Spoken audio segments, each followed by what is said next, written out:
হরে কৃষ্ণ, সকলে শ্রীচরণ প্রণাম। আশা করি সবাই ভালো আছেন। তো আমাকে অনেকেই আইবিএস বা ইরিটেবল বাউল সিনড্রোম নিয়ে কিছু বলার জন্য বা ভিডিও করার জন্য অনেকে বলেছিলেন। তো আমি ভাবলাম যে অনেক কিছুই তো বলেছেন, তো ভিডিওটা করেই ফেলি। তো আসলে ইরিটেবল বাউল সিনড্রোম বা আইবিএসটা ঠিক কী? এটা আসলে হচ্ছে যে আমাদের যে জিআই ট্র্যাক্ট বা আমাদের সহজ ভাষায় যদি বলি, আমাদের পেটের ধরনের একটা সমস্যা। কী কী সিমটমস বা কী কী লক্ষণ দেখা দেয়? দেখা যাবে আপনার প্রচুর পেট ব্যথা হচ্ছে, আপনার ডায়রিয়া হইতে পারে, তারপর যে কনস্টিপেশন মানে আপনার পায়খানা কঠিন হয়ে যেতে পারে, তারপর যে আপনার অ্যাবডোমিনাল যে অনেক মনে হবে যে মোচড় দিচ্ছে, তারপর ব্লটিং হবে, গ্যাস হবে। তো এখন কী কী খাবার খেলে আইবিএস হয় চলুন জেনে নিই। তো খাবারের মধ্যে যেমন আপনার ডায়েটারি যে খাবারগুলো, ডায়েটারি বলতে মানে আপনার দুগ্ধ জাতীয়, যেমন দুধ, চিজ, পনির, তারপর আইসক্রিম। তাছাড়া যে আরও কিছু খাবার আছে, সেগুলো কীরকম, যেমন কার্বোনেটেড বেভারেজ মানে অ্যালকোহল, তারপর আরও আছে যেমন ক্যাফেন বা কফি, তারপর কিছু সুগার ফ্রি সুইংগাম যেগুলো পাওয়া যায় আপনার বাজারে, সেসব জিনিসপত্র। তাছাড়া আপনার মসুর ডাল।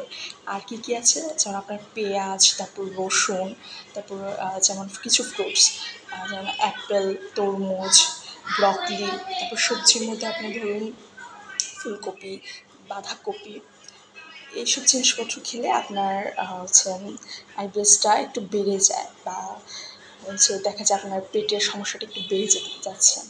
এখন আপনি আইবিএসটা কি আসলে ট্রিটেবল নাকি যে লাইফ লং থাকবে, এটা অনেকে প্রশ্ন করেন। আসলে আইবিএসের কোনো পার্মানেন্ট চিকিৎসা নেই। এটা আসলে আপনার লাইফস্টাইল মডিফিকেশন বা যে কিছু জিনিসপত্র আপনার সবসময় মেনটেন করলে তখন দেখা যাবে একটু কম থাকছে বা আপনি ডায়াবেটিসের মতো একটু সুস্থ থাকতে পারবেন বা কন্ট্রোলে থাকবে।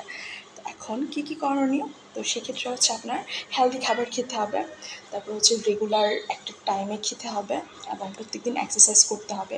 ফিজিক্যালি যে ফিট থাকার জন্য আপনার বিভিন্ন এক্সারসাইজ করা, আর মেন্টালি ফিট থাকার জন্য আপনার যোগ অভ্যাস করতে হবে বা ধর্মীয় আপনি বিভিন্ন ধরনের পদ্ধতি অনুসরণ করতে পারেন। এখন কী কী খেতে পারবেন? খাবার মধ্যে যে আপনার যেমন ফাইবারযুক্ত খাবার, যেমন যত আঁশযুক্ত শাক সবজি আছে সেগুলো।